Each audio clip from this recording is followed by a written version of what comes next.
ವೀಕ್ಷಕರೇ, ನೀವು ನೋಡ್ತಾ ಇದ್ದೀರಾ ಬಿ ಹೆಲ್ದಿ ನೇರ ಪ್ರಸಾರ. ನಾನು ಶಿಲ್ಪ.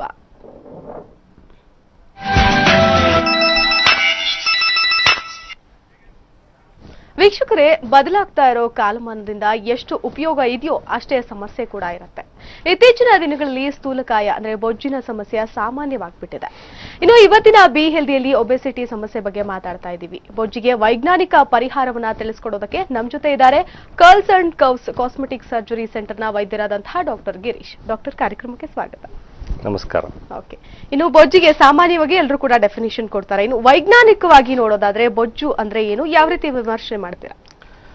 ಬೊಜ್ಜುತನ ಅಂದ್ರೆ ಎಕ್ಸೆಸ್ ಫ್ಯಾಟ್ ಅಂತ ಹೇಳ್ಬೋದು, ಅಥವಾ ಕೊಬ್ಬಿನ ಅಂಶ ಜಾಸ್ತಿ ಇರ್ತಕ್ಕಂಥದ್ದು ಅಂತ ಹೇಳ್ಬೋದು.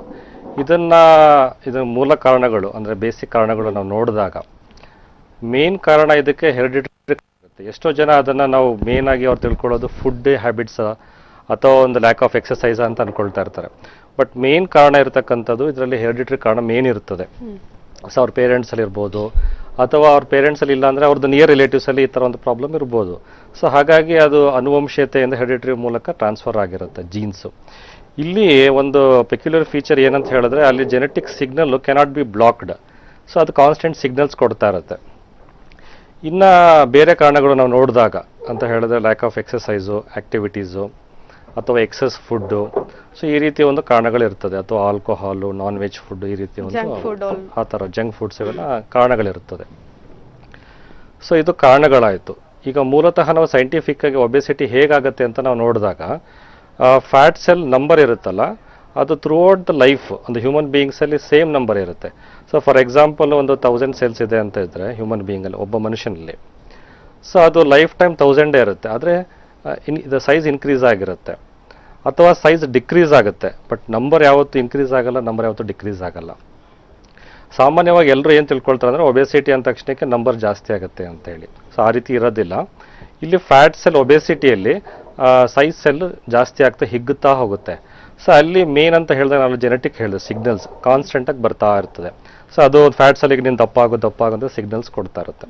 ಸೊ ಆ ಕಾರಣದಿಂದ ಫ್ಯಾಟ್ ಸೆಲ್ಸ್ ಹಿಗ್ತಾ ಹೋಗುತ್ತೆ. ಎಷ್ಟೋ ಜನ ಅದನ್ನ ಒಂದು ಡಯಟ್ ಮೂಲಕ ಕಡಿಮೆ ಮಾಡಲಿಕ್ಕೆ ಪ್ರಯತ್ನ ಮಾಡ್ತಾರೆ. ಡಯಟ್ ನಾರ್ಮಲ್ ಮಾಡ್ತಾರೆ ಅಥವಾ ಒಂದು ಫಿಸಿಕಲ್ ಆಕ್ಟಿವಿಟೀಸ್ ಮಾಡ್ತಾರೆ. ಅದು ನಾರ್ಮಲ್ ಆಗಿ ಬಂದ್ಬಿಡುತ್ತೆ. ಈಗ ದಪ್ಪ ಆಗ್ತಿದೀವಿ ಅಂದ ತಕ್ಷಣ ಡಯಟ್ ಸ್ಟಾರ್ಟ್ ಮಾಡ್ಬಿಡ್ಬೇಕು ಅನ್ನುವಂಥದ್ದು ಅದು ಮಾಡ್ತಾರೆ. ಆದ್ರೆ ಅದು ಒಳ್ಳೆ ವಿಧಾನ ಅಲ್ಲ ಅಂತ ಹೇಳ್ಬೋದು. ಯಾಕಂದ್ರೆ ನ್ಯೂಟ್ರಿಷನಲ್ ಡಿಫಿಷಿಯನ್ಸೀಸ್ಗೆ ಹೋಗ್ತಾರೆ ಒಂದು. ಸೊ ಅಲ್ಲಿ ಏನಾಗುತ್ತೆ, ಸ್ವಲ್ಪ ಮಟ್ಟಿಗೆ ಡಯಟ್ ಮಾಡಿದಾಗ ಸ್ವಲ್ಪ ಮಟ್ಟಿಗೆ ಅದು ಕುಗ್ಗುತ್ತೆ, ಅದು ಒಪ್ಕೊಳ್ತೇನೆ. ಸೊ ಆದರೆ ಎಕ್ಸಸೈಸ್ ಮೂಲಕ ಅದು ಸರಿಯಾದ ಮೆಥಡ್ ಅಂತ ಹೇಳ್ಬೋದು. ಸೊ ಅದ್ರ ಮೂಲಕ ಅವರು ಬೊಜ್ಜನ್ನ ಎಷ್ಟು ಮಟ್ಟಿಗೆ ಅದನ್ನ ಕುಗ್ಗಿಸಬಹುದು, ಎಷ್ಟು ಮಟ್ಟಿಗೆ ಕೌಂಟರ್ ಬ್ಯಾಲೆನ್ಸ್ ಮಾಡ್ಬೋದು, ಅಷ್ಟರ ಮಟ್ಟಿಗೆ ಅವ್ರು ಮಾಡ್ಕೋಬಹುದು. ಬಟ್ ಬಿಯಾಂಡ್ ದಟ್ ಅದು ಎಲ್ಲಿ ಕಂಟ್ರೋಲ್ ಆಗಲ್ವೋ, ಸೊ ಅವಾಗ ಏನಾಗುತ್ತೆ, ಆ ಒಂದು ಲೈಪೋಸಕ್ಷನ್ ಅನ್ನೋ ಒಂದು ಸೈಂಟಿಫಿಕ್ ಮೆಥಡ್ ಇರುತ್ತಲ್ಲ, ಆ ಬೊಜ್ಜುತನಕ್ಕೆ ಒಂದು ಪರಿಹಾರ ಅಂತ ಇರುತ್ತಲ್ಲ, ಅದು ಅವಶ್ಯಕತೆ ಇರುತ್ತೆ. ಇಲ್ಲಿ ಲೈಕ್ ಒಬೆಸಿಟಿ ಇರೋರು ಮೆಥಡ್ಸ್ಗೆ ಅವರು ಮೊರೆ ಹೋದಾಗ, ಎಸ್ಪೆಷಲಿ ಡಯಟ್ ಪ್ಯಾಟರ್ನ್ ಹೋದಾಗ, ಸೊ ಡಯಟ್ ಆಲ್ರೆಡಿ ಬೇಡ ಅಂತ ಹೇಳಿದೆ, ಯಾಕಂದ್ರೆ ನ್ಯೂಟ್ರಿಷನ್ ಡಿಫಿಷಿಯನ್ಸೀಸ್ ಇರುತ್ತೆ ಅಂತ. ನೆಕ್ಸ್ಟ್ ಇರೋದು ಎಕ್ಸಸೈಸ್ಗಳು. ಎಕ್ಸಸೈಸ್ ಮಾಡಿದಷ್ಟು ಎಷ್ಟು ದಿವಸ ಮಾಡ್ತಾರೋ ಅಷ್ಟು ದಿವಸ ಅದು ಕೌಂಟರ್ ಬ್ಯಾಲೆನ್ಸ್ ಆಗಿ ಸ್ವಲ್ಪ ಮಟ್ಟಿಗೆ ಅದು ಕಂಟ್ರೋಲ್ ಇರ್ತದೆ. ಆದರೆ ಅದೇ ಕಂಟ್ರೋಲ್ ಅವ್ರನ್ನ ಅಂದರೆ ಸೇಮ್ ಒಂದು ಅಂದರೆ ಹ್ಯಾಬಿಟ್ನ ತುಂಬ ದಿವಸ ಕಂಟಿನ್ಯೂ ಮಾಡೋಕ್ಕೆ ಕಷ್ಟ ಇರ್ತದೆ. ಪ್ರಾಕ್ಟಿಕಲಿ ನಾವು ಇವತ್ತಿನ ದಿವಸ ನೋಡಿದಾಗ ಆ ಒಂದು ಪರ್ಸನಲ್ ಇಶ್ಯೂಸ್ಗೆ ಅಷ್ಟೊಂದು ಟೈಮ್ ಎಕ್ಸಸೈಸ್ ಸ್ಪೆಂಡ್ ಮಾಡಲಿಕ್ಕೆ ಎಷ್ಟೋ ಸರಿ ಅವರಿಗೆ ಪ್ರಾಕ್ಟಿಕಲಿ ಆಗ್ತಾ ಇರಲ್ಲ ಕೌಂಟರ್ ಬ್ಯಾಲೆನ್ಸ್ ಮಾಡಿದಾಗ. ಸೊ ಅದಕ್ಕೆ ಅಂಥ ಟೈಮಲ್ಲಿ ಈ ಲೈಪೋಸೆಕ್ಷನ್ ಅನ್ನೋದು ಡೆಫಿನೆಟ್ ಆಗಿ ಅವ್ರಿಗೆ ಹೆಲ್ಪ್ ಆಗುತ್ತೆ ಅಂತ ಹೇಳ್ಬೋದು. ಓಕೆ, ಹಾಗಾದ್ರೆ ಈಗ ಲೈಪೋಸೆಕ್ಷನ್ ಅದೊಂದು ಪರಿಹಾರ, ಸೈಂಟಿಫಿಕ್ ಏನೋ ಎಫೆಕ್ಟ್ ಆಗುತ್ತೆ, ಅದಕ್ಕೊಂದು ಪರಿಹಾರ ಸಿಕ್ಕತ್ತೆ ಅಂತ ಹೇಳ್ತೀರಾ. ಹಾಗಾದ್ರೆ ಲೈಪೋಸೆಕ್ಷನ್ ಅಂದ್ರೆ ಏನು, ಯಾವ ರೀತಿ ಸಹಾಯ ಮಾಡುತ್ತೆ ಇದು ಬೊಜ್ಜನ್ನ ಕರಗಿಸೋದಕ್ಕೆ? ಕರೆಕ್ಟ್. ಇದು ಲೈಪೋಸೆಕ್ಷನ್ ಅನ್ನೋದು ಅದೇ ನಾವು ಪ್ಲಾಸ್ಟಿಕ್ ಅಂಡ್ ಕಾಸ್ಮೆಟಿಕ್ ಸರ್ಜನ್ ಆಗಿ ನಾವು ಅದನ್ನ ಮಾಡ್ತಕ್ಕಂಥ ಒಂದು ಪ್ರೊಸೀಜರ್. ಅದನ್ನ ಸೊ ಅದನ್ನ ಡೇ ಕೇರ್ ಸರ್ಜರಿ ಅಂತ ಹೇಳ್ಬೋದು. ಇಲ್ಲಿ ಏನಾಗುತ್ತೆ, ಬೊಜ್ಜಿರ್ತಕ್ಕಂಥ ವ್ಯಕ್ತಿಗಳಿಗೆ ನಾವು ಒಂದು ಸಣ್ಣ ರಂಧ್ರಗಳ ಮೂಲಕ, ಅಂದ್ರೆ ಅನಸ್ತೀಶಿಯಾ ಮೊದಲನೇದಾಗಿ ನಾವು ಪೇಷಂಟ್ಗೆ ಕೊಟ್ಟಿರ್ತೇವೆ. ಸೊ ನಾವು ಪೇಷಂಟ್ ಅಪ್ರೋಚ್ ಮಾಡಿದಾಗ ಸೊ ಅವರ ಕೂಲಂಕುಷವಾಗಿ ಪರೀಕ್ಷೆ ಮಾಡ್ತೇವೆ, ಅಂದರೆ ಯಾವ ಯಾವ ಭಾಗಗಳಲ್ಲಿ ಕೊಬ್ಬಿನ ಅಂಶ ಜಾಸ್ತಿ ಇದೆ ಅಂತೇಳಿ. ಸೊ ಅದಕ್ಕೆ ಯಾವುದೇ ಒಂದು ನಾವು ಒಂದು ಸ್ಕ್ಯಾನ್ ಬೇಕಾಗಿರಲ್ಲ. ಅದು ಸಿಂಪಲ್ ಟೆಸ್ಟ್, ಪಿಂಚ್ ಟೆಸ್ಟ್ ಅಂತ ಮಾಡ್ತೀವಿ. ಎಷ್ಟು ಅದನ್ನ ಕೊಬ್ಬಿನ ಅಂಶ ಎಷ್ಟು ಥಿಕ್ನೆಸ್ ಇದೆ, ಸೊ ಅದನ್ನ ನೋಡ್ಬೋದು. ಇಲ್ಲಿ ಯಾವುದು ಫ್ಯಾಟ್ ಅನಾಲಿಸಿಸ್ ಅನ್ನೋದು ಬೇಕಾದ್ರೆ ಯಾವುದೇ ಒಂದು ಇನ್ವೆಸ್ಟಿಗೇಷನ್ಸ್ ಅವಶ್ಯಕತೆ ಇರಲ್ಲ. Very simple. ಅಂದ್ರೆ ನಾವು ನೋಡಿದಾಗಲೇ ಗೊತ್ತಾಗುತ್ತೆ ಯಾವ ಭಾಗಗಳು ಹೆಚ್ಚಿರುತ್ತೆ ಅಂತ. ಸೊ ಅವ್ರಿಗೂ ಗೊತ್ತಿರುತ್ತೆ, ಅದನ್ನ ಎಕ್ಸಾಮಿನೇಷನ್ ನಾವು ಮೂಲಕ ನಾವು ಮಾಡಿ ತಿಳಿಸಬಹುದು. ಸೊ ಅಂಥ ಭಾಗಗಳಿಗೆ ನಾವೇನು ಮಾಡ್ತೀವಿ, ಅನಸ್ತೀಶಿಯಾ ಒಂದು ಮೊದಲನೇದಾಗಿ ನಾವು ಕೊಡ್ತೇವೆ. ಅದು ಮೇ ಬಿ ಜನ್ ಅನಸ್ತೀಶಿಯಾ ಇರ್ಬೋದು ಅಥವಾ spinal anaesthesia, depending upon the parts. So ಅದಾದ ನಂತರ ಒಂದು ಸಣ್ಣ ರಂಧ್ರಗಳ ಮೂಲಕ, ಅಂದರೆ 3 mm ಅಥವಾ 4 mm ಅಂತ ಸಣ್ಣ ರಂಧ್ರಗಳ ಮೂಲಕ, ಫಾರ್ ಎಕ್ಸಾಂಪಲ್ ಅಬ್ಡಮನ್ ಅಂತ ತಗೊಂಡಾಗ ಸೈಡ್ಸಲ್ಲಿ 2 ಸಣ್ಣ ಹೋಲ್ಸ್ಗಳು, ಆಮೇಲೆ ಕೆಳಭಾಗದಲ್ಲಿ 1 or 2 ಹೋಲ್ಸ್ಗಳು ಮಾಡಿಕೊಂಡು, ಸೊ ಆ ಭಾಗದಲ್ಲಿ ಎಕ್ಸೆಸ್ ಅದನ್ನು ಒಂದು ಲಿಕ್ವಿಫೈ ಮಾಡ್ತೀವಿ ಮೊದಲನೇದಾಗಿ. ಅಂದರೆ ಒಂದು ಲಿಕ್ವಿಡ್ ಟ್ಯೂಮಿಸೆನ್ಸ್ ಫ್ಲೂಯಿಡ್ ಅಂತ ಇರ್ತದೆ, ಅದನ್ನು ನಾವು ಇಂಜೆಕ್ಟ್ ಮಾಡ್ತೇವೆ. ಸೊ ಅದಾಗಿದ ನಂತರ ಫ್ಯಾಟ್ ಲಿಕ್ವಿಫೈ ಆಗಿದ ಮೇಲೆ ಅದೇ ಸೇಮ್ ಒಂದು ಸಣ್ಣ ರಂಧ್ರಗಳ ಮೂಲಕ, ಸಣ್ಣ ಕೊಳವೆಗಳ ಕ್ಯಾನುಲಾಸ್ ಮೂಲಕ ನಾವು ಲಿಕ್ವಿಫೈಡ್ ಫ್ಯಾಟನ್ನು ಹೊರ ತೆಗೆಯಲಾಗುತ್ತದೆ. ಸೊ ಅವಾಗ ಏನಾಗುತ್ತೆ, ಆನ್ ಟೇಬಲ್ ರಿಸಲ್ಟ್ಸ್ ಬರುತ್ತೆ. ಅಂದರೆ ಅವರು ಚೇಂಜ್ ಇನ್ ಶೇಪ್, ಅಂದರೆ ಅದು ಫ್ಲಾಟ್ನೆಸ್ ಇರ್ಬೋದು ಅಥವಾ ಕಾಂಟೂರ್ಸ್ ಇರ್ಬೋದು, ಕರ್ವ್ಸ್ ಅಂತ ಇರ್ಬೋದು. ಸೊ ಅದು ಆನ್ ಟೇಬಲ್ ರಿಸಲ್ಟ್ಸ್ ಬಂದಿರುತ್ತೆ. ಸೊ ಅದಕ್ಕಿಂತ ಮುಂಚೆ ನಾವೊಂದು ಈ ಒಂದು ಭಾಗದಲ್ಲಿ ಇಷ್ಟು ಒಂದು ಫ್ಯಾಟಿನ ಅಂಶ ನಾವು ತೆಗಿತೇವೆ, ಸೊ ಅಂತ ಇಷ್ಟು ಲೀಟರ್ಸ್ ಅಂಥೇಳಿ, ಒಂದು 4 ಲೀಟರ್ಸ್ ಅಥವಾ 6 ಅಥವಾ 10 ಲೀಟರ್ಸ್ ಅಪ್ರಾಕ್ಸಿಮೇಟ್ ಆಗಿ ಹೇಳಿರ್ತೇವೆ. ಸೊ ಅಷ್ಟು ಅಪ್ರಾಕ್ಸಿಮೇಟ್ ಆಗಿ ಅದನ್ನು ಫ್ಯಾಟನ್ನು ನಾವು ತೆಗೆದು ತೋರಿಸಲಾಗುತ್ತೆ. ಸೊ ಬಹಳ ಇಂಪಾರ್ಟೆಂಟ್ ಥಿಂಗ್ ಏನಂದರೆ ಇಲ್ಲಿ on table results, immediate results ಅಂತ ಹೇಳ್ಬೋದು. ಸೊ ಇಲ್ಲಿ ಬೇಸಿಸ್ ಆಫ್ ಲೈಪೋಸೆಕ್ಷನ್ ನಾವು ನೋಡಿದಾಗ, ಈಗ ನಾನು ಹೇಳಿದ ಪ್ರಕಾರ ಒಂದು ಹ್ಯೂಮನ್ ಬಾಡಿಯಲ್ಲಿ ಅದು fat cells remain same through out the life ಅಂತ 1000 ಇದೆ ಅಂತ ಇಟ್ಕೊಳ್ಳೋಣ. ಅದರಲ್ಲಿ ಅಬ್ಡಮನಲ್ಲಿ 500 ಇದೆ. ಸೊ ಅಂಥ ಸಂದರ್ಭದಲ್ಲಿ ನಾವು ಒಂದು 450 ಸೆಲ್ಸ್, 90% ಆಫ್ ದ ಸೆಲ್ಸ್ ನಾವು ತೆಗೆದು ಬಿಡ್ತೇವೆ. ಸೊ ನಾವು ತೆಗೆದಾಗ ಏನಾಗುತ್ತೆ, ನಾವು ಅದು ಡಿಲೀಟ್ ಆಗುತ್ತೆ, ಅಲ್ಲಿ only 50 cells are remaining. So it is easy to control 50 cells, even genetic signals ಇದ್ರೂ ಕೂಡ. ಸೊ ಅದು 500 ಸೆಲ್ಸ್ ದಪ್ಪ ಆಗಲಿಕ್ಕೂ 50 ಸೆಲ್ಸ್ ದಪ್ಪ ಆಗಲಿಕ್ಕೂ ವ್ಯತ್ಯಾಸ ಇದ್ದೇ ಇರುತ್ತೆ. ಸೊ ಆ ರೀತಿ ಇರುತ್ತದೆ. ಸೊ ಒಂದು ಹಾಫ್ ಅನ್ ಅವರ್ ಎಕ್ಸಸೈಸ್ ಮಾಡಿದಾಗ ಏನಾಗುತ್ತೆ, ಈಸಿ ಟು ಕಂಟ್ರೋಲ್. ಸೊ ಇಲ್ಲಿ ಅದು ಇಮಿಡಿಯೇಟ್ ರಿಸಲ್ಟ್ಸ್ ಇರುತ್ತೆ ಅಂತ ಒಂದು. ಮತ್ತು ಪರ್ಮನೆಂಟ್ ಕೂಡ ಇಲ್ಲಿ ಏನಾಗುತ್ತೆ, ಸೆಲ್ಸ್ ಯಾವತ್ತೂ ಫ್ಯಾಟ್ ಸೆಲ್ಸ್ ಮಲ್ಟಿಪ್ಲೈ ಆಗಲ್ಲ ಲೈಫ್ ಟೈಮಲ್ಲಿ. ಸೊ ನಾವು ಒಂದ್ಸರಿ ನಾವು ಡಿಲೀಟ್ ಮಾಡಿದಾಗ ಒಂದು ಭಾಗದಿಂದ ಅಲ್ಲಿ ಪರ್ಮನೆಂಟ್ ಡಿಲೀಟ್ ಆದಂಗೆ. ಸೊ ಅದೇ ರೀತಿ ಬೇರೆ ಭಾಗಗಳಿದ್ದಾಗ ನಾವು ಸ್ಟೇಜ್ ಲೈಪೋಸೆಕ್ಷನ್ ಅಂತ ಮಾಡ್ತೇವೆ. ಸೊ ಅಂದರೆ ಲೈಕ್ ತೈಸ್ ಅಂತ ಇದ್ದಾಗ ನಾವು ತೈಸ್ ಭಾಗಕ್ಕೆ ಮತ್ತೊಂದು ಸರಿ ಒಂದು 1 or 2 months ಗ್ಯಾಪ್ ಕೊಟ್ಬಿಟ್ಟು ನಾವು ತೈಸ್ ಭಾಗನ ನಾವು ಕ್ಲಿಯರ್ ಮಾಡುತ್ತೇವೆ. ಸೊ ಹಾಗೆ ಡಿಫ್ರೆಂಟ್ ಭಾಗದಲ್ಲಿ. ಸೊ ಸಮ್ಟೈಮ್ಸ್ ಮಾಡ್ರೇಟ್ ಇದ್ದಾಗ 1 or 2 ಭಾಗಗಳನ್ನ ನಾವು ಕಂಬೈನ್ ಮಾಡಿ ಮಾಡ್ತೇವೆ. ಇದು ಲೈಪೋಸೆಕ್ಷನ್ನು. ಈಗ ಲೈಪೋಸೆಕ್ಷನ್ ನಂತರ ನಾವು ಒಂದು ಯೋಚನೆ ಮಾಡಿದಾಗ ನಾವು ಇದು ಅವತ್ತಿನ ದಿವಸನೇ ಡಿಸ್ಚಾರ್ಜ್ ಆಗ್ತಾರೆ. ನೆಕ್ಸ್ಟ್ ಕ್ವೆಶ್ಚನ್ ಬರೋದು, ಎಷ್ಟು ದಿವಸದಿಂದ ಅವ್ರು ನಾರ್ಮಲ್ ಆಕ್ಟಿವಿಟಿ ರೆಸ್ಯೂಮ್ ಮಾಡ್ಬೋದು ಅಂತ. ಸೊ 1 or 2 ಡೇಸಲ್ಲಿ ಅವ್ರು ನಾರ್ಮಲ್ ಆಕ್ಟಿವಿಟಿ ರೆಸ್ಯೂಮ್ ಮಾಡ್ಬೋದು. ಸ್ಟ್ರಿಕ್ಟ್ ಬೆಡ್ ರೆಸ್ಟು, ಮನೆಯಲ್ಲೇ ರೆಸ್ಟ್ ತಗೋಬೇಕು, ತುಂಬ ರಜೆ ಹಾಕಬೇಕು, ಯಾವ ಥರ ಇರೋದಿಲ್ಲ ಆ ಥರ. ಸೊ ನಾರ್ಮಲ್ ಆಕ್ಟಿವಿಟಿ 1 or 2 ಡೇಸಲ್ಲಿ ಬರಬಹುದು. ಹಾಗೆಯೇ ಮಹಿಳೆಯರಲ್ಲಿ ಯಾವ ರೀತಿ ಇದು ವರ್ಕೌಟ್ ಆಗತ್ತೆ ಅಂತ, ಯಾಕಂದ್ರೆ ಇತ್ತೀಚಿನ ದಿನಗಳಲ್ಲಿ ಮಹಿಳೆಯರಲ್ಲೂ ಕೂಡ ಸಾಮಾನ್ಯವಾಗಿ ಬೊಜ್ಜು ಜಾಸ್ತಿ ಇರೋದು, ಹಾಗೆಯೇ ಡೆಲಿವರಿ ಆದ್ಮೇಲೆ ಸಿಕ್ಕಾಪಟ್ಟೆ ವೇಟ್ ಗೇನ್ ಆಗ್ತಾರೆ. ಸೊ ಅವರಲ್ಲಿ ಯಾವ ರೀತಿ ಇದು ಉಪಯೋಗ ಆಗುತ್ತೆ? ಇಲ್ಲಿ ಮಹಿಳೆಯರಲ್ಲಿ ನಾವು ಅದೇ ಕಾರಣಗಳನ್ನು ನೋಡಿದಾಗ ಮತ್ತೆ ಕಾಮನ್ ಕಾಸ್ ಬೇಸಿಕಲಿ ಒಂದು ಹೆರಿಡಿಟರಿ ಇರ್ತದೆ.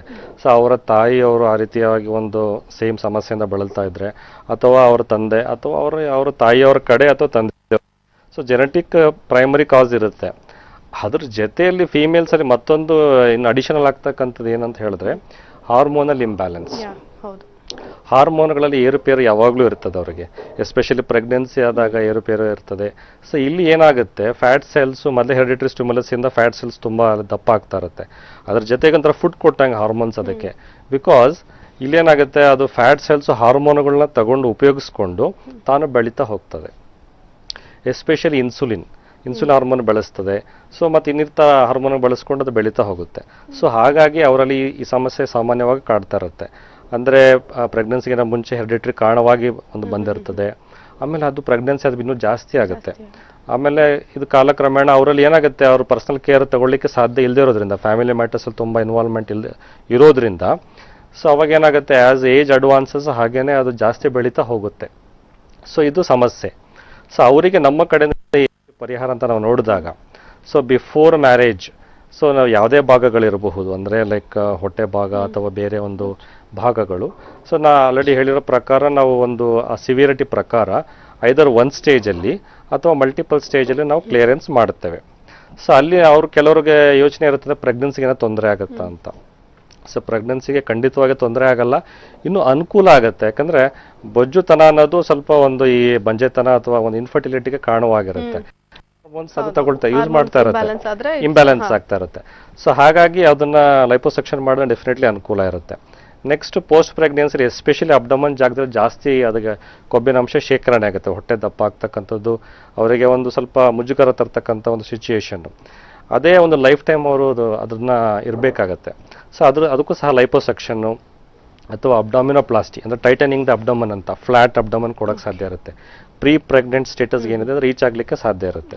ಸೊ ಅದೇ ರೀತಿ ಯಾವುದೇ ಭಾಗಗಳಲ್ಲಿ ಏಜ್ ಆಗಿದ ಮೇಲೆ ಇರ್ಬೋದು ಅಥವಾ ಪೋಸ್ಟ್ ಪ್ರೆಗ್ನೆನ್ಸಿ ಇರ್ಬೋದು, ಅದಕ್ಕೆ ನಾವು ಮಮ್ಮಿ ಮೇಕ್ ಓವರ್ ಅಂತ ಹೇಳ್ತೀವಿ. ಅಂದರೆ part of mummy makeover ಇದು, ಅಂದರೆ ಕಾನ್ಸೆಪ್ಟಲ್ಲಿ to bring back to the pre pregnant state ಅಂತ. ಸೊ ಹಾಗಾಗಿ ಡೆಫಿನೆಟ್ಲಿ ಮಹಿಳೆಯರಿಗೆ ತುಂಬ ಅನುಕೂಲ ಆಗುತ್ತೆ. ಎಸ್ಪೆಷಲಿ ಈ ಬ್ಯೂಟಿ ಕಾನ್ಷಿಯಸ್ ಇರೋರು ಅಥವಾ ಆ ಒಂದು ಕಾಂಟೂರ್ನ ಶೇಪನ್ನು ನೀಟಾಗಿ ಮ್ಯಾನೇಜ್ ಮಾಡಬೇಕು ಅಂತ ಇಂಟ್ರೆಸ್ಟ್ ಇರೋರು, ಯಾವುದೇ ಭಾಗಗಳಾಗಲಿ, ಅಂದರೆ ಫೇಸ್ ಇರ್ಬೋದು, ಆರ್ಮ್ಸ್ ಇರ್ಬೋದು, ಅಪ್ಪರ್ ಬ್ಯಾಕು, ಹಿಪ್ಸು, ಬಟಕ್ಸು, ಥೈಸು, ಸೊ ಎಲ್ಲದರಲ್ಲೂ ನಾವು ಲೈಪೋಸಕ್ಷನ್ ಮಾಡಬಹುದು. ಈಗ ಮಹಿಳೆಯರಲ್ಲಿ ನೋಡಿದ್ವಿ, ನೆಕ್ಸ್ಟ್ ಪುರುಷರಲ್ಲಿ ಕೂಡ ನೋಡೋಣ ಡಾಕ್ಟರ್. ಈಗ ಮಹಿಳೆಯರಲ್ಲಿ ಯಾವ ರೀತಿ ಇದು ಸಹಾಯಕ ಆಗತ್ತೆ, ಉಪಯುಕ್ತ ಆಗತ್ತೆ ಅಂತ ತಿಳಿಸ್ಕೊಟ್ರಿ. ಹಾಗೇನೆ ಪುರುಷರಲ್ಲಿ ನೋಡೋದಾದ್ರೆ ಯಾವ ರೀತಿ ಸಹಾಯಕ ಆಗತ್ತೆ? ಈಗ ನಾವು ಪುರುಷರಲ್ಲಿ ಈ ಒಂದು ವಿಷಯನ ತಗೊಂಡಾಗ ಬೊಜ್ಜುತನ ಅನ್ನೋದನ್ನ, ಸೊ ಅವರಿಗೆ ಬೇಸಿಕಲಿ ಮೇನ್ ಪ್ರಾಬ್ಲಮ್ ಇರತಕ್ಕಂಥದ್ದು ಅದು ಯಂಗ್ ಜನ್ರೇಷನಲ್ಲಿ ಎಸ್ಪೆಷಲಿ ಗೈನಕೋಮ್ಯಾಸ್ಟಿ ಅಂತ ಹೇಳ್ತೀವಿ. ಗೈನಕೋಮ್ಯಾಸ್ಟಿ ಅಂತ ಹೇಳಿದ್ರೆ ಎದೆ ಭಾಗದಲ್ಲಿ ಒಂದು ಜಾಸ್ತಿ ಕೊಬ್ಬಿನಾಂಶ ಶೇಖರಣೆ ಆಗ್ತಕ್ಕಂಥದ್ದು. ಅಲ್ಲಿ ಜಾಸ್ತಿ ಕೊಬ್ಬಿನಾಂಶ ಶೇಖರಣೆ ಜೊತೆಯಲ್ಲಿ ಆ ಗ್ಲ್ಯಾಂಡ್ ಎನ್ಲಾರ್ಜ್ಮೆಂಟ್ ಕೂಡ ಆಗ್ತಾ ಇರುತ್ತೆ. ಸೊ ಅಂಥ ಸಂದರ್ಭದಲ್ಲಿ ಅವರಿಗೆ ಯಾವುದೇ ಒಂದು ನ್ಯಾಚುರಲ್ ಮೆಥಡ್ಸಲ್ಲಿ ಅದು ಸ್ವಲ್ಪ ರೆಸಿಸ್ಟೆಂಟ್ ಫ್ಯಾಟ್ ಅದು. ಸೊ ರೆಸಿಸ್ಟೆಂಟ್ ಫ್ಯಾಟ್ ಇದ್ದಾಗ ಅವರು ಒಂದು ಎಕ್ಸಸೈಸು ಡಯಟಲ್ಲಿ ಅದು ಕಡಿಮೆ ಆಗಲ್ಲ. ಮೊದಲನೇದಾಗಿ ಇಲ್ಲಿ ಗ್ಲ್ಯಾಂಡ್ ಎನ್ಲಾರ್ಜ್ ಆದಾಗ ಯಾವುದೇ ಕಾರಣಕ್ಕೂ ಅದು ಯಾವುದೇ ಒಂದು ಎಕ್ಸಸೈಸಲ್ಲಿ ಅಥವಾ ಡಯಟ್ ಮೂಲಕ ಅದು ಕಡಿಮೆ ಆಗಲ್ಲ. ಸೊ ಅಂಥ ಸಂದರ್ಭದಲ್ಲಿ ಅವರಿಗೆ ಸರ್ಜರಿ ಅವಶ್ಯಕತೆ ಇದ್ದೇ ಇರ್ತದೆ. ಬಹಳ ಮುಜುಗರವಾದ ಒಂದು ಸಿಚುಯೇಷನ್ ಹುಡುಗರಿಗೆ. ಅವರಿಗೆ ಅದು ಒಂದು ಟೈಟ್ ಟೀ ಶರ್ಟ್ ಹಾಕೊಳ್ಳಿಕ್ಕಾಗ್ಲಿ ಅಥವಾ ಒಂದು ಟೈಟ್ ಒಂದು ಶರ್ಟ್ ಅಥವಾ ಬೇರೆ ಇನ್ನಿತರ ಇನ್ಶರ್ಟ್ ಮಾಡ್ಲಿಕ್ಕಾಗಲಿ ಬಹಳ ಕಷ್ಟ ಇರುತ್ತೆ. ಫ್ರೆಂಡ್ಸ್ ಅಲ್ಲಿ ಅದು ಪೇರ್ ಗ್ರೂಪ್ ಅಲ್ಲಿ ಮಿಂಗಲ್ ಆಗ್ಲಿಕ್ಕೆ ಅಥವಾ ಸೇರ್ಕೊಳ್ಳಿಕ್ಕೆ ತುಂಬಾ ಕಷ್ಟ ಇರುತ್ತೆ. ಚಟುವಟಿಕೆಗಳು ಅಥವಾ ಈಜು ಇದರಲ್ಲಿ ಭಾಗವಹಿಸ್ಲಿಕ್ಕೆ ತುಂಬಾ ಮುಜುಗರ ಇರುತ್ತೆ. ಇವೆಲ್ಲ ಪ್ರಾಬ್ಲಮ್ಸ್ ಇರುತ್ತೆ. ಸೊ ಅವರಿಗೆ ಒಂದೇ ಒಂದು ಸೊಲ್ಯೂಷನ್ ಏನಪ್ಪಾ ಅಂತ ಹೇಳಿದ್ರೆ ಲೈಪೋಸಕ್ಷನ್ ಮೂಲಕ 2 ಸಣ್ಣ ಹೋಲ್ ರಂಧ್ರಗಳ ಮೂಲಕ ಎಲ್ಲ ಫ್ಯಾಟ್ ಅನ್ನು ನಾವು ಕ್ಲಿಯರ್ ಮಾಡ್ತಕ್ಕಂಥದ್ದು. ಎರಡನೇದು ಅದೇ ಸೇಮ್ ಟೈಮಲ್ಲಿ ಲೈಕ್ ವಿತೌಟ್ ಎನಿ ಸ್ಕಾರ್ ತರ ಒಂದು ಸಣ್ಣ ಒಂದು ಇನ್ಸಿಷನ್ ಅಲ್ಲಿ ಗ್ಲ್ಯಾಂಡ್ ಎಕ್ಸೈಸ್ ಎಷ್ಟೇ ಗ್ಲ್ಯಾಂಡ್ ದೊಡ್ಡದಾಗಿರಲಿ ಅದನ್ನ ಕ್ಲಿಯರ್ ಮಾಡಿಬಿಡ್ತೇವೆ. ಸೊ ಅಲ್ಲಿ ಇಂಪಾರ್ಟೆಂಟ್ ನೆಕ್ಸ್ಟ್ ಡೇ ಇಂದ ಅವ್ರು ವರ್ಕ್ ಮಾಡ್ಬೋದು. ನೆಕ್ಸ್ಟ್ ಡೇ ಇಂದ ಅವರು ನಾರ್ಮಲ್ ಆಕ್ಟಿವಿಟಿ ಫುಡ್ ಎಲ್ಲ ನಾರ್ಮಲ್ ಆಗಿರುತ್ತೆ.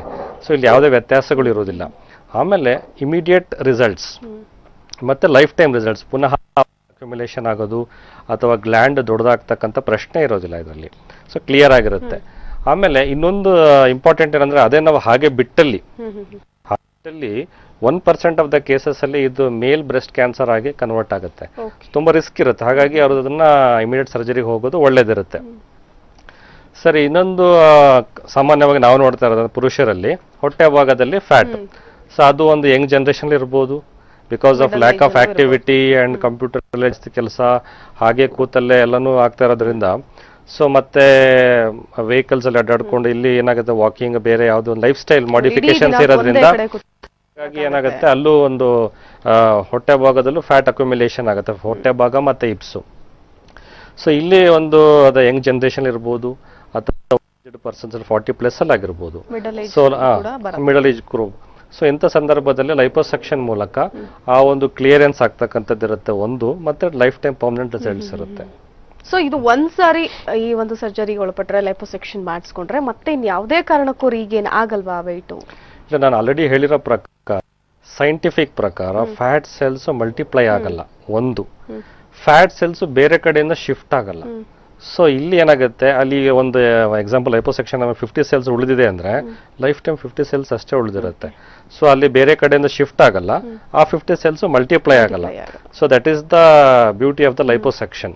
ಸೊ ಪರ್ಮನೆಂಟ್ ರಿಸಲ್ಟ್ಸ್ ಇರುತ್ತೆ. ಸೈಡ್ ಎಫೆಕ್ಟ್ಸ್ ಯಾವುದು ಇಲ್ಲ ಅಂತ ಹೇಳ್ತೀರಾ? ಯಾವ ರೀತಿ ಸೈಡ್ ಎಫೆಕ್ಟ್ಸ್ ಸಾಮಾನ್ಯವಾಗಿ ಏನು ಎಕ್ಸ್ಪೆಕ್ಟ್ ಮಾಡೋ ಅವಶ್ಯಕತೆ ಇಲ್ಲ. ಯಾಕಂದ್ರೆ ಎಕ್ಸ್ಪರ್ಟೈಸ್ ಡೆಫಿನೆಟ್ಲಿ ಎಲ್ಲರೂ ಯೋಚನೆ ಮಾಡೋದೇ ಏನಾದ್ರು ಸರ್ಜರಿ ಅಂದ ತಕ್ಷಣಕ್ಕೆ ಅಡ್ಡ ಪರಿಣಾಮಗಳು, ರಿಸ್ಕ್ ಇರುತ್ತಾ, ವಾಪಸ್ ಬರುತ್ತಾ ಅಂತ ಒಂದು, ಮತ್ತೇನಾದ್ರೂ ಇನ್ನಿತರ ಏನಾದ್ರು ಬೇರೆ ಪ್ರಾಬ್ಲಮ್ಸ್ ಆಗತ್ತಾ ಅಂತ. ಸೊ ಡೆಫಿನೆಟ್ಲಿ ನಾನು ಹೇಳೋದೇನಂದ್ರೆ ಇಲ್ಲಿ ಅನ್ವಾಂಟೆಡ್ ಫ್ಯಾಟ್, ಈಗ ನಮಗೆ ದೇಹಕ್ಕೆ ಬೇಡವಾದ ವಸ್ತುನ ನಾವು ತೆಗಿತಾ ಇರೋದೇ ವಿನಃ ದೇಹಕ್ಕೆ ಯಾವುದೇ ರೀತಿಯಲ್ಲಿ ಅದು ಉಪಯೋಗ ಇಲ್ಲ ಅದು. ಸೊ ಅಂತ ವಸ್ತುನ ಕ್ಲಿಯರ್ ಮಾಡೋದ್ರಿಂದ ಓನ್ಲಿ ಬೆನಿಫಿಟ್ಸ್ ಅಷ್ಟೇ ಎಕ್ಸ್ಪೆಕ್ಟ್ ಮಾಡ್ಬೋದೇ ವಿನಃ ಆ ಸೈಡ್ ಎಫೆಕ್ಟ್ಸ್ ಅಥವಾ ಇನ್ನಿತರ ಪ್ರಾಬ್ಲಮ್ನ ಯೋಚನೆ ಮಾಡೋದು ಅವಶ್ಯಕತೆ ಇರಲ್ಲ. ಆಮೇಲೆ ಒಂದು ಇಲ್ಲಿ ಇಂಪಾರ್ಟೆಂಟ್ ಅಂತಂದ್ರೆ ಸ್ಕಿನ್ ಟೈಟನಿಂಗ್, ಅಂದ್ರೆ ಆಫ್ಟರ್ ಏನೋ ಫ್ಯಾಟ್ ತೆಗೆದ್ಮೇಲೆ ಸ್ಕಿನ್ ತುಂಬಾ ಲೂಸ್ ಆಗ್ಬಿಡುತ್ತೆ. ಸೊ ಅದಕ್ಕೆ ಯಾವ ರೀತಿ ಟ್ರೀಟ್ಮೆಂಟ್ ಕೊಡ್ತೀರಾ ಅಂತ? ಇಲ್ಲಿ ಯಂಗ್ ಜನರೇಷನ್ ಅಂದ್ರೆ ಫಿಮೇಲ್ಸ್ ಅಲ್ಲಿ ಬಿಫೋರ್ ಪ್ರೆಗ್ನೆನ್ಸಿ ಸ್ಕಿನ್ ಟೋನ್ ಚೆನ್ನಾಗಿರುತ್ತೆ, ಅಂದ್ರೆ ಕಾಂಟ್ರಾಕ್ಟ್ ಆಗುತ್ತೆ, ಅದು ಕುಗ್ಗುತ್ತೆ. ಸೊ ಲೈಪೋಸೆಕ್ಷನ್ ನಾವು ಮಾಡಿದ ನಂತರ ಇಮಿಡಿಯೇಟ್ ಆನ್ ಟೇಬಲ್ ಅದು ಶ್ರಿಂಕ್ ಆಗುತ್ತೆ, ಗಾಳಿ ಬಿಟ್ಟಂಗೆ ಆಲ್ಮೋಸ್ಟ್ ಆಲ್ ಈ ತರ ಕುಗ್ಗುತ್ತೆ. ಸೊ ಇವನ್ ಹೆಂಗ್ ಇದರಲ್ಲಿ ಮೇಲ್ಸ್ ಅಲ್ಲೂ ಕೂಡ ಅದು ಸೇಮ್ ರಿಸಲ್ಟ್ಸ್ ಇರುತ್ತೆ. ಈವನ್ ಮೇಲ್ಸ್ ಅಪ್ ಟು 40-45 ತನಕ ಸೇಮ್ ರಿಸಲ್ಟ್ಸ್ ಇರುತ್ತೆ. ಸೊ ಅಲ್ಲಿ ಲೂಸ್ ಹ್ಯಾಂಗಿಂಗ್ ಸ್ಕಿನ್ ಅನ್ನೋದು ಯೂಶಲಿ ಇರೋದಿಲ್ಲ. ಆದ್ರೆ ಪೋಸ್ಟ್ ಪ್ರೆಗ್ನೆನ್ಸಿಯಲ್ಲಿ ಸೊ ಮಹಿಳೆಯರಿಗೆ ಆ ಒಂದು ಲೂಸ್ ಹ್ಯಾಂಗಿಂಗ್ ಸ್ಕಿನ್ ಸಾಧ್ಯತೆ ಆಲ್ರೆಡಿ ಅವ್ರಿಗೆ ಹ್ಯಾಂಗಿಂಗ್ ಇರ್ತದೆ. ಸೊ ಹಾಗಾಗಿ ಆಮೇಲೆ ವಯಸ್ಸಾದಂಗೆ ಸ್ಕಿನ್ ಎಲಾಸ್ಟಿಸಿಟಿ ಕಡಿಮೆ ಆಗ್ತಾ ಬರುತ್ತೆ. ಸೊ ಅಂತ ಸಂದರ್ಭದಲ್ಲಿ ಮಹಿಳೆಯರು ಇರ್ಬೋದು, ಪುರುಷರಿಗಿರ್ಬೋದು, ಅಂತವ್ರಿಗೆ ನಾವು ಸ್ಕಿನ್ ಟೈಟನಿಂಗ್ ಪ್ರೊಸೀಜರ್ ಅಂದ್ರೆ ಅಬ್ಡಾಮಿನೋಪ್ಲಾಸ್ಟಿ ಲೈಪೋಸೆಕ್ಷನ್ ಮಾಡ್ತೇವೆ. ನಂತರ ಎಕ್ಸಸ್ ಸ್ಕಿನ್ ನಾವು ತೆಗೆದುಬಿಟ್ಟು ಅಲ್ಲಿ ಒಂದು ಸಣ್ಣ ಒಂದು ಅಂಡರ್ ಗಾರ್ಮೆಂಟ್ ಏರಿಯಾದಲ್ಲಿ ಒಂದು ಲೈನ್ ಸ್ಕಾರ್ ಬರುತ್ತೆ, ಕಾಣಿಸೋದಿಲ್ಲ, ಬಟ್ ಅದು ಆಮೇಲೆ ರಿಸಲ್ಟ್ಸ್ ಮಾತ್ರ ಪರ್ಮನೆಂಟ್ ಆಗಿರುತ್ತೆ, ಫ್ಲಾಟ್ ಆಗುತ್ತೆ, ಸ್ಕಿನ್ ಟೈಟನಿಂಗ್ ಇರುತ್ತೆ. ಮತ್ತೆ ಅವರಿಗೆ ಅಬ್ಡಾಮನ್ ಮಸಲ್ಸ್ ಸಹ ಒಂದೊಂದ್ಸರಿ ವೀಕ್ ಆಗಿರುತ್ತೆ, ಎಸ್ಪೆಷಲಿ ಪೋಸ್ಟ್ ಪ್ರೆಗ್ನೆನ್ಸಿ. ಸೊ ಅದನ್ನು ಸಹ ನಾವು ಟೈಟ್ ಮಾಡಿದಾಗ ಅವ್ರಿಗೆ ಫ್ಲಾಟ್ ಅದೊಂದು ಇದೊಂದು ಬರ್ತಕ್ಕಂಥದ್ದು ಶೇಪ್ ಬರ್ತಕ್ಕಂಥದ್ದು ಇರ್ತದೆ. So after this surgery full slim and fit ಆಗಿರುವ ದೇಹನ ಡೆಫಿನೆಟ್ಲಿ. ಓಕೆ, ಹಾಗಾದ್ರೆ ಈಗ ಸರ್ಜರಿ ಅಂದ್ರೆ ಈಗ ನೀವು ಹೇಳಿದ್ರಿ ಒಂದು ಪಾರ್ಟ್ ನ ಫಸ್ಟ್ ಮಾಡ್ತೀವಿ, ಸೆಕೆಂಡ್ ಪಾರ್ಟ್ ನ ಮತ್ತೆ ಮಾಡ್ತೀವಿ. ಸರ್ಜರಿ ವಿಷಯಕ್ಕೆ ಬಂದ್ರೆ ಸೊ ಎಷ್ಟು ಟೈಮ್ ತಗೊಳತ್ತೆ, ಅಟ್ ಎ ಟೈಮ್ ಎಷ್ಟು ಇದರಷ್ಟು ನೀವು ಫ್ಯಾಟ್ ಅನ್ನ ತೆಗಿತೀರಾ ಅಂತ? ಸೊ ಇಲ್ಲಿ ನಾವು ನಾವು ಸೈಂಟಿಫಿಕ್ ಪ್ರಕಾರ ನೋಡಿದಾಗ 10% of the total body weight ಏನಿರುತ್ತೆ ಅದನ್ನ ನಾವು ತೆಗಿಲಿಕ್ಕೆ ಸೇಫ್ಟಿ ಅಂತ ಹೇಳ್ಬೋದು. ಈಗ ಫಾರ್ ಎಕ್ಸಾಂಪಲ್ ನಾವು ಒಂದು 5 to 10 ಲೀಟರ್ಸ್ ಫ್ಯಾಟ್ ತೆಗಿಲಿಕ್ಕೆ ಏನು ಅಡ್ಡಿ ಇರಲ್ಲ. ಸೊ ಅದೇ ರೀತಿ ನಾವು ಒಂದು 15 ಲೀಟರ್ಸ್ ಸ್ವಲ್ಪ ಕಾಷನ್ ಆಗಿರಬೇಕು ಫ್ಯಾಟ್ ತೆಗಿಲೇಬೇಕಾದ್ರೆ. ಸೊ 20 ಲೀಟರ್ಸ್ ಎಲ್ಲ ಸ್ವಲ್ಪ ರಿಸ್ಕ್ ಇರುತ್ತೆ. ಸೊ ಅಂತ ಸಂದರ್ಭದಲ್ಲಿ ನಾವು ಅದಕ್ಕೆ ನಾವು ಹೋಲ್ ಬಾಡಿ ನಾವು ಲೈಪೋಸೆಕ್ಷನ್ ಮಾಡ್ತೀವಿ ಅಂತ ನಾನು ಹೇಳಲಿಲ್ಲ. ಹಾಗಾಗಿ ನಾವೇನಾಗುತ್ತೆ ಸೇಫ್ ಆಗಿ ಒಂದು ಸ್ಟೇಜ್ ಲೈಪೋಸೆಕ್ಷನ್ ಮೊದಲನೇ ಟೈಮಲ್ಲಿ ಒಂದು ಅಬ್ಡಮನ್ ಹಿಪ್ಸ್ ಅನ್ನ ನಾವು ಕವರ್ ಮಾಡಿರ್ತೇವೆ. ಸೆಕೆಂಡ್ ಟೈಮ್ ಹಾಗಾಗಿ ಅಲ್ಲಿ ಎಷ್ಟೆಷ್ಟು ಡ್ಯೂರೇಷನ್ ಎಷ್ಟಿರುತ್ತೆ ಗ್ಯಾಪ್ ಬಿಟ್ವೀನ್ ಅದೇ ಒಂದು ಸರ್ಜರಿಗಳ ಒಂದು ಗ್ಯಾಪ್ ಅಂತ ಹೇಳಿದ್ರೆ ಸಾಮಾನ್ಯವಾಗಿ ಒಂದು 1 to 2 months ಗ್ಯಾಪ್ ಇರುತ್ತೆ. ಸೊ ಅಷ್ಟರಲ್ಲಿ ಆ ಪಾರ್ಟ್ ಏನಾಗುತ್ತೆ ಸ್ವೆಲ್ಲಿಂಗ್ ಇರುತ್ತೆ, ಕಡಿಮೆ ಆಗುತ್ತೆ. ಸೊ ನೆಕ್ಸ್ಟ್ ಪಾರ್ಟಿಗೆ ಅವರು ಆಲ್ರೆಡಿ ಫಿಟ್ ಆಗಿರ್ತಾರೆ, ಅದಕ್ಕೆ 1 to 2 months ಗ್ಯಾಪ್ ಅಲ್ಲಿ ಹೋಗ್ಬೋದು. ಡಾಕ್ಟರ್, ಈಗ ಲೈಪೋಸೆಕ್ಷನ್ ಹಾಗೆ ಇನ್ನಿತರ ಬೇರೆ ಟ್ರೀಟ್ಮೆಂಟ್ಸ್ ಏನಿರುತ್ತೆ, ಎರಡನ್ನು ಯಾವ ರೀತಿ ಕಂಪೇರ್ ಮಾಡ್ತೀರಾ? ಇದರಲ್ಲಿ ಯಾವ ರೀತಿ ಹೆಚ್ಚಿನ ಉಪಯೋಗಗಳಿವೆ? ಇಲ್ಲಿ ನಾವು ಅದೇ ಒಬೆಸಿಟಿ ಅಂತ ನಾವು ನೋಡಿದಾಗ ಅಥವಾ ಬೊಜ್ಜುತನ ಅಂತ ನೋಡಿದಾಗ ಯೂಶಲಿ ನಾವು ಟ್ರೀಟ್ಮೆಂಟ್ಸ್ ಅಲ್ಲಿ ನಾವು ಎರಡು ತರ ನಾವು ಅದನ್ನ ಸಪರೇಟ್ ಮಾಡ್ತೀವಿ. ಒಂದು ನಾನ್ ಸರ್ಜಿಕಲ್ ಮೆಥಡ್ಸ್ ಅಂತ, ಇನ್ನೊಂದು ಸರ್ಜಿಕಲ್ ಮೆಥಡ್ಸ್ ಅಂತ, ಇನ್ನೊಂದು natural methods. Of course natural methods ಅಲ್ಲಿ ಅದೇ ನಾವು ಡಯಟ್ ಒಂದು ಸಾಮಾನ್ಯವಾಗಿ ಎಲ್ಲರೂ ಅದು ಫಾಲೋ ಮಾಡ್ತಾ ಫಸ್ಟ್ ಪ್ರಯಾರಿಟಿ ಕೊಡ್ತಕ್ಕಂಥದ್ದು. ಸೊ ಅಲ್ಲಿ ಇಂಪಾರ್ಟೆಂಟ್ ಏನಂದ್ರೆ ನಾವು ಬ್ಯಾಲೆನ್ಸ್ಡ್ ಡಯಟಿಗೆ ಹೋಗ್ಬೇಕೇ ವಿನಃ ನಾವು ತುಂಬಾ ಕಡಿಮೆ ಆಹಾರ ತಗೊಳ್ಳುವಂಥದ್ದು ಸರಿಯಲ್ಲ. ಇದು ಬ್ಯಾಲೆನ್ಸ್ ಡಯಟ್ ಅಂದ್ರೆ ಏನು? ಸೊ ಅವರ ದೇಹದ ಒಂದು ಆಕ್ಟಿವಿಟಿಗೆ ತಕ್ಕಂಗೆ ಅವರ ಆಹಾರವನ್ನು ತಗೊಳ್ಳುವಂಥದ್ದು ಅಂತ ಹೇಳಿದ್ರೆ ಒಂದು ಮುಕ್ಕಾಲು ಹೊಟ್ಟೆ ನಾವು ತಗೊಳ್ಳೋದಕ್ಕೆ ನಾವು ಸಜೆಸ್ಟ್ ಮಾಡ್ತೀವಿ, ಜಾಸ್ತಿ ತಗೊಳ್ಳೋದು ಬೇಡ ಅಂತ. ಒಂದು. ಎರಡನೇದು ಎಲ್ಲದೂ ಇರಬೇಕು, ಇಲ್ಲಿ ಏನಂದ್ರೆ ವೆಜಿಟೇಬಲ್ಸ್ ಇರಬೇಕು, ಯಾವುದೇ ಒಂದು ನಾವು ಅವಾಯ್ಡ್ ಮಾಡೋದು ಸರಿ ಇರಲ್ಲ. ಸೊ ಅದೇ ರೀತಿ ಫ್ರೂಟ್ಸು, ಡ್ರೈ ಫ್ರೂಟ್ಸು ಮಿಕ್ಸ್ ಆಗಿರಬೇಕು. ಮತ್ತೆ ಈ ಫುಡ್ಡಲ್ಲಿ ಎರಡು ಥರ ಇರುತ್ತೆ, high glycaemic index, low glycaemic index ಅಂತ ಇರ್ತದೆ. ಇದು ಹೈ ಗ್ಲೈಸಿಮಿಕ್ ಇಂಡೆಕ್ಸ್ ಅಂದರೆ ಫಾರ್ ಎಕ್ಸಾಂಪಲ್ ರೈಸ್ ಏನು ಅಂತ ಹೇಳಿದ್ರೆ ಅಲ್ಲಿ ಎನರ್ಜಿ ಇಮಿಡಿಯೇಟ್ ಆಗಿ ಸಿಗುತ್ತೆ, ಯಾರೇ ಒಬ್ಬರಿಗೆ ಇಮಿಡಿಯೇಟ್ ಆಗಿ ಎನರ್ಜಿ ಸಿಗುತ್ತೆ, ಹೊಟ್ಟೆ ತುಂಬುತ್ತೆ, ಪ್ಲಸ್ ಅವರಿಗೆ ಎನರ್ಜಿ ಸಿಗುತ್ತೆ, ಮತ್ತೆ ಅವ್ರು ಬೇಗ ಎನರ್ಜಿ ಡ್ರಾಪ್ ಆಗುತ್ತೆ, ಅಲ್ಲಿ ಏನಾಗುತ್ತೆ ಮತ್ತೆ ಹೊಟ್ಟೆ ಹಸಿವು ಆಗುತ್ತೆ. ಸೊ ಅವ್ರು ಮತ್ತೆ ಫುಡ್ ತಗೊಳ್ತಾರೆ, ಸೊ ಅಲ್ಲಿ ಫುಡ್ ಇಂಟೇಕ್ ಜಾಸ್ತಿ ಆಗುತ್ತೆ. ಸೊ ಅದು ಲೋ ಗ್ಲೈಸಿಮಿಕ್ ಇಂಡೆಕ್ಸ್ ಅಂದರೆ ಲೈಕ್ ರಾಗಿ, ವೀಟ್ ಅಂತ ಹೇಳಿದ್ರೆ ಚಪಾತಿ, ಆ ರೀತಿ ಒಂದು ಆಹಾರಗಳನ್ನ ತಗೊಂಡಾಗ ಆ ಒಂದು ಎನರ್ಜಿ ಏನಾಗುತ್ತೆ ಕಾನ್ಸ್ಟೆಂಟ್ ಆಗಿರುತ್ತದೆ.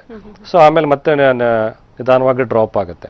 ಸೊ ಹಾಗಾಗಿ ಏನಾಗುತ್ತೆ ವರ್ಕ್ ಮಾಡೋರಿಗೆ ಸೊ ಆ ಒಂದು ಈ ನಿದ್ದೆ ಬರ್ತಕ್ಕಂಥದ್ದು ಅಥವಾ ಒಂದು ಈ ಥರ ಒಂದು ಪ್ರಾಬ್ಲಮ್ಸ್ ಇರಲ್ಲ. ಒಂದು ಸೊ ಎನರ್ಜೆಟಿಕ್ ಆಗಿರ್ತಾರೆ. ಒಂದು. ಎರಡನೇದು ಅವರಿಗೆ ಒಂದು ಹೊಟ್ಟೆ ಹಸಿವು ಆ ರೀತಿ ಆಗೋದಿಲ್ಲ. ಸೊ ಹಾಗಾಗಿ ಏನಾಗುತ್ತೆ ಈ ರೀತಿ ಒಂದು ಆಹಾರ ಪ್ರಿಫರ್ ಮಾಡೋದ್ರಿಂದ ಅವ್ರಿಗೆ ಇಂಟೇಕ್ ಕಡಿಮೆ ಆಗುತ್ತೆ ಅಂತ ಹೇಳ್ಬೋದು. So balanced diet is more meaningful than crash diet ಅಥವಾ ಡಯಟ್ ಅಂತ. ಸೊ ನೆಕ್ಸ್ಟ್ ಇರ್ತಕ್ಕಂಥದ್ದು ಎಕ್ಸಸೈಸ್ ನೋಡಿದಾಗ, ಎಕ್ಸಸೈಸಲ್ಲಿ ಒಂದು ಸಾಮಾನ್ಯವಾಗಿ ಒಂದು 1/2 hour to 1 hour ಅವರು ತಮಗೋಸ್ಕರ ಒಂದು ಬ್ರಿಸ್ಕ್ ವಾಕಿಂಗ್ ಇರ್ಬೋದು, ಯಾವುದೇ ಒಂದು, ಅಥವಾ ಆಟಗಳಿರ್ಬೋದು, ಅಥವಾ ಒಂದು ಜಾಗಿಂಗ್ ರೆಡ್ ಮೀಲ್ ಯಾವುದೇ ಇರ್ಬೋದು, ಒಂದು ಇನ್ವಾಲ್ವ್ ಆಗೋದು ಡೆಫಿನೆಟ್ಲಿ ಏನಾಗುತ್ತೆ ಫ್ಯಾಟ್ ಬರ್ನರ್ ಅಂತ ಹೇಳ್ತೀವಿ. ಸೊ ಅಲ್ಲಿ ಒಂದು ಎನರ್ಜಿ ಎಕ್ಸಸ್ ಏನೇನು ಎನರ್ಜಿ ಎಲ್ಲ ಏನಾಗುತ್ತೆ ಶ್ರಿಂಕ್ ಆಗ್ತಕ್ಕಂಥದ್ದು ಉಪಯೋಗ ಮಾಡಿಕೊಂಡು ಫ್ಯಾಟ್ ಸೆಲ್ಸ್ ಶ್ರಿಂಕ್ ಆಗುತ್ತೆ, ಸ್ವಲ್ಪ ಪ್ರಾಪರ್ ಶೇಪ್ ಇರುತ್ತೆ ಅಂತ ಹೇಳ್ಬೋದು. ಅದ್ರ ಜೊತೆಯಲ್ಲಿ ಅವರಿಗೆ ಒಂದು ಗುಡ್ ಎನರ್ಜಿ ಇರುತ್ತೆ for whole day. So next non surgical methods ಅಂತ ನಾವು ನೋಡಿದಾಗ, ನಾನ್ ಸರ್ಜಿಕಲ್ ಮೆಥಡ್ಸಲ್ಲಿ ಯಾವುದೂ ಒಂದು ಸೈಂಟಿಫಿಕ್ ಇರೋದಿಲ್ಲ. ಸೊ ಅದು ಸ್ಟಾರ್ಟಿಂಗ್ ಫ್ರಮ್ ಮೆಡಿಸಿನ್ಸ್, ಟ್ಯಾಬ್ಲೆಟ್ಸ್ ಅಂತ ಇಟ್ಕೊಳ್ಳೋಣ, ಸೊ ಅದು ಯೂಸ್ ಇರಲ್ಲ. ಯಾವುದೇ ಒಂದು ಕ್ರೀಮ್ಸ್ ಬಳಸೋದು ಅಂತ ಇಟ್ಕೊಳ್ಳೋಣ, ಸೊ ಅದು ಯೂಸ್ ಇರಲ್ಲ. ಆಯಿಲ್ಲು, ಸೊ ಈ ರೀತಿ. ಆಮೇಲೆ ಇನ್ನಿತರ ಸುಮಾರು ಒಂದು ಮೆಥಡ್ಸ್ಗಳಿದೆ, ಲೈಕ್ ಅದೇ ಕ್ರಯೋಥೆರಪಿ, ultrasonic therapy, laser therapy, so ಹೀಗೆ ಒಂದು ಪ್ರೆಷರ್ ಥೆರಪಿ, ಕ್ರಯೋಲೈಸಿಸ್, ಆಮೇಲೆ ಇನ್ನೊಂದು ಲೈಪೋಲೈಸಿಸ್ ಅಂತ ಬರುತ್ತೆ, ಮೀಸೋಥೆರಪಿ ಅಂತ ಬರುತ್ತೆ. ಹೀಗೆ ಇನ್ನಿತರ ಬಹಳಷ್ಟು ಅದನ್ನು ಹೇಳ್ತಾ ಹೋಗ್ಬೋದು. ಸೊ ಮೆಥಡ್ಸ್ಗಳು ಎಲ್ಲ ಸುಮಾರು ಇದ್ದಾವೆ, ಆದರೆ ಇಲ್ಲಿ ಯಾವುದ್ರಲ್ಲೂ ರಿಸಲ್ಟ್ಸ್ ಇರಲ್ಲ. ಒಂದು ರಿಸಲ್ಟ್ ಲೈಪೋಸೆಕ್ಷನ್ ರಿಸಲ್ಟ್ ಹೌದು, ಅದನ್ನ ನಾನು ಸೈಂಟಿಫಿಕ್ ಮೆಥಡ್ಗೆ ಬರ್ತಾನೆ. ಸೊ ಇಲ್ಲಿ ಏನಾಗುತ್ತೆ, ನಾನು ಮೊದಲನೇದಾಗಿ ಇಲ್ಲಿ ನಾನು ಗಮನಕ್ಕೆ ತರೋದೇನು ಅಂದ್ರೆ, ನಾನು ಈ ಸೈಂಟಿಫಿಕ್ ಮೆಥಡ್ಸ್ ಇಲ್ಲದೆ ಇರತಕ್ಕಂಥ ನಾನ್ ಸರ್ಜಿಕಲ್ ಮೆಥಡ್ಸ್ ಅಲ್ಲಿ ರಿಸಲ್ಟ್ಸ್ ಇರಲ್ಲ. ಬಟ್ ಜನರನ್ನ ಎಲ್ಲರೂ ಯಾಕೆ ಪ್ರಿಫರ್ ಮಾಡ್ತಾರೆ ಅಂದ್ರೆ, ಅದು ಸರ್ಜರಿ ಅಲ್ಲ, ರಿಸ್ಕ್ ಇರಲ್ಲ, ಸೊ ಸೈಡ್ ಎಫೆಕ್ಟ್ಸ್ ಇರಲ್ಲ ಅನ್ನೋ ಒಂದು ಯೋಚನೆಯಲ್ಲಿ ಅದಕ್ಕೆ ಒಂದು ಇನ್ವಾಲ್ವ್ಮೆಂಟ್ ಅಂತ ಫಸ್ಟ್ ಪ್ರಯಾರಿಟಿ ಕೊಡುತ್ತಾರೆ. ಸೊ ಅಲ್ಲಿ ಏನಾಗುತ್ತೆ, ಅವರು ಒಂದು ಡಯಟ್ ಎಲ್ಲ ಹೇಳ್ತಾರೆ, ಡಯಟ್ ಮಾಡೋದ್ರಿಂದ ಅಫ್ಕೋರ್ಸ್ ಕಡಿಮೆ ಆಗುತ್ತೆ, ಬಟ್ ಆಕ್ಚುಲ್ ಆಗಿ ಅದು ವರ್ಕ್ ಆಗಿರಲ್ಲ. ಮತ್ತೆ ಅವ್ರ ರಿಸಲ್ಟ್ಸ್ ಸ್ವಲ್ಪ ಮಟ್ಟಿಗೆ ಅವ್ರ ಕಂಡ್ರು ಸಹ ಅದು ಟೆಂಪರವರಿ ಆಗಿರುತ್ತೆ. ಸೊ ಹಾಗಾಗಿ ಈಗ ನಾವು liposuction is a scientific method, surgery method is a safe surgery ಅಂತ ಹೇಳ್ಬೋದು. ಈಗ ಸಾಮಾನ್ಯವಾಗಿ ಜನಗಳ ಬರೋದು ಒಂದು ಸೈಡ್ ಎಫೆಕ್ಟ್ಸ್ ಇರುತ್ತೆ, ಕಾಂಪ್ಲಿಕೇಶನ್ಸ್ ಇರುತ್ತೆ ಹಾಗೆ ಅಂತ. ಸೊ ಯಾವುದೇ ಒಂದು ಯೋಚನೆ ಅದ್ರ ಬಗ್ಗೆ ಯೋಚಿಸಿದೆ, ಇದು ಒಂದು ಸೇಫ್ ಮೆಥಡಿಗೆ ಅವರು ಡೆಫಿನೆಟ್ಲಿ ಒಳಗಾಗ್ಬೋದು, ಮತ್ತೆ ಒಂದು ಕಾಸ್ಟ್ ಎಫೆಕ್ಟಿವ್ ಕೂಡ, ಮತ್ತೆ ಲೈಫ್ ಟೈಮ್ ರಿಸಲ್ಟ್ಸು ಕೂಡ. ಸೊ ಒಂದು ಪರ್ಮನೆಂಟ್ ರಿಸಲ್ಟ್ಸ್ ಸಹ ಇರ್ತದೆ. ಸೊ ಡೇ ಕೇರ್ ಸರ್ಜರಿ, ಮತ್ತು ಅದಾಗಿದ ನಂತರ ಒಂದು 2 days ಅಲ್ಲಿ ಅವರು ಬ್ಯಾಕ್ ಟು ಆಕ್ಟಿವಿಟೀಸ್ ಇರ್ತಾರೆ, ರೆಸ್ಟ್ದ ಅವಶ್ಯಕತೆ ಇರಲ್ಲ. ಸೊ ಹಾಗಾಗಿ ಅವರು ಒಂದು ಡೆಫಿನೆಟ್ಲಿ ಲೈಪೋಸೆಕ್ಷನ್ ಅನ್ನೋದು ಏನಿರುತ್ತೆ ಪ್ರಿಫರ್ ಮಾಡ್ಬೋದು, ಮತ್ತೆ ಒಂದು ವೈಜ್ಞಾನಿಕ ಪರಿಹಾರ ಅಂತ ಹೇಳ್ಬೋದು ಬೊಜ್ಜುತನಕ್ಕೆ. ಓಕೆ, ಸಾಕಷ್ಟು ಜನರಲ್ಲಿ ಒಂದು ಕನ್ಫ್ಯೂಷನ್ ಇರುತ್ತೆ, ಸರ್ಜರಿ ಅಂದ ತಕ್ಷಣ ಭಯ ಪಡ್ತಾರೆ, ಸೊ ಬೇಡ, ಸೊ ಬೇರೆ ರೀತಿಯಾಗಿ ನಾವು ವೆಯ್ಟ್ ನ ಕಡಿಮೆ ಮಾಡ್ಕೊಳ್ತೀವಿ ಅನ್ನೋದು ಅಲ್ಲ. ಅದು ಒಂದು ಪ್ರಯತ್ನ ಮಾಡ್ಲೇಬೇಕು. ಅಂದ್ರೆ ಡೈರೆಕ್ಟ್ ಆಗಿ ನಾವು ಲೈಪೋಸೆಕ್ಷನ್ ಮಾಡಿಸಿ ಅಥವಾ ಸಜೆಸ್ಟ್ ಮಾಡ್ತಾ ಇಲ್ಲ. ಅವರ ಏನು ಬೇಸಿಕ್ ಏನಿರ್ತದೆ, ಒಂದು ನಾರ್ಮಲ್ ಡಯಟ್ ಅಭ್ಯಾಸ ಒಳ್ಳೇದು, ಎಕ್ಸಸೈಸ್ ಅಭ್ಯಾಸ ಒಳ್ಳೇದು. ಸೊ ಇದನ್ನೆಲ್ಲ ಮಾಡಿಕೊಂಡು ಅದಕ್ಕೂ ಮೀರಿ ಅವರಿಗೆ ಒಂದು ಬೊಜ್ಜುತನ ಕಂಟ್ರೋಲ್ ಇಲ್ಲ ಅಂತ ಸಂದರ್ಭದಲ್ಲಿ ಲೈಪೋಸೆಕ್ಷನ್ ಅವರಿಗೆ ಸಹಾಯಕ್ಕೆ ಬರ್ತದೆ. ಸೊ ಅವರ ಫ್ಯಾಟ್ ಬರ್ಡನ್ ಕಡಿಮೆ ಮಾಡುತ್ತೆ. ಸೊ ಅವ್ರು ಎಲ್ಲಿ ಅವರಿಗೆ ಡಿಮೋಟಿವೇಟ್ ಆಗಿಬಿಟ್ಟಿರ್ತಾರೆ, ಎಕ್ಸಸೈಸ್ ಮಾಡ್ತಾರೆ, ರಿಸಲ್ಟ್ಸ್ ಬರ್ತಾ ಇಲ್ಲ, ಡಯಟ್ ಮಾಡ್ತಾರೆ, ರಿಸಲ್ಟ್ಸ್ ಬರ್ತಾ ಇಲ್ಲ. ಸೊ ಅವಾಗ ಏನಾಗುತ್ತೆ, ಡಿಮೋಟಿವೇಟ್ ಆಗ್ತಾರೆ. ಅಂದರೆ ಏನೇ ಮಾಡಿದ್ರು ಅದೇನು ಉಪಯೋಗ ಆಗಿಲ್ಲದೆ ಇದ್ದಾಗ ಅದನ್ನ ಕಂಟಿನ್ಯೂ ಮಾಡಲಿಕ್ಕೆ ಮೋಟಿವೇಶನ್ ಇರಲ್ಲ.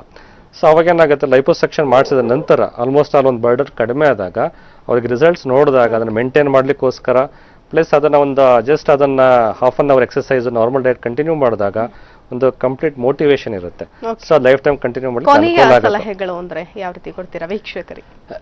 ಕೊನೆಯ ಸಲಹೆಗಳು ಅಂತ ಹೇಳಿದ್ರೆ, ಸೊ ಒಂದು ಬೊಜ್ಜುತನನ ನಾವು ವೈಜ್ಞಾನಿಕವಾಗಿ ವಿಶ್ಲೇಷಿಸಬೇಕು, ವೈಜ್ಞಾನಿಕವಾಗಿ ನೋಡಬೇಕು. ಇನ್ನು ವೈಜ್ಞಾನಿಕ ಯುಗದಲ್ಲಿ ನಾವು ಇನ್ನೂ ಒಂದು ಹಳೆಯ ಒಂದು ಅಭ್ಯಾಸಗಳು ಅಥವಾ ಹಳೆಯ ಯೋಚನೆಗಳು ಅಥವಾ ಒಂದು ನಾನ್ ಸರ್ಜಿಕಲ್ ಮೆಥಡ್ಸ್ ಬಗ್ಗೆ ಅಂತ ಭಯ ಪಡೋದು ಸರ್ಜರಿ ಬಗ್ಗೆ ಆ ರೀತಿ ಅನ್ಕೊಳ್ದಲ್ಲೇ ಒಂದು ಇಂಥ ಸಂದರ್ಭ ಇದ್ದಾಗ, ಬೊಜ್ಜುತನ ಎಲ್ಲಿ ನ್ಯಾಚುರಲ್ ಮೆಥಡ್ಸಲ್ಲಿ ಕಂಟ್ರೋಲ್ ಆಗದೇ ಇದ್ದಾಗ ಡೆಫಿನೆಟ್ಲಿ ಲೈಪೋಸೆಕ್ಷನ್ನು ಅವರಿಗೆ ರಿಸಲ್ಟ್ಸ್ ಕೊಡುತ್ತೆ, ಕಾನ್ಫಿಡೆನ್ಸ್ ಕೊಡುತ್ತೆ, ಸೆಲ್ಫ್ ಎಸ್ಟೀಮ್, ಆತ್ಮಗೌರವ, ಆತ್ಮವಿಶ್ವಾಸದಿಂದ ಅವರು ಇದು ಮಾಡ್ಕೋಬೋದು.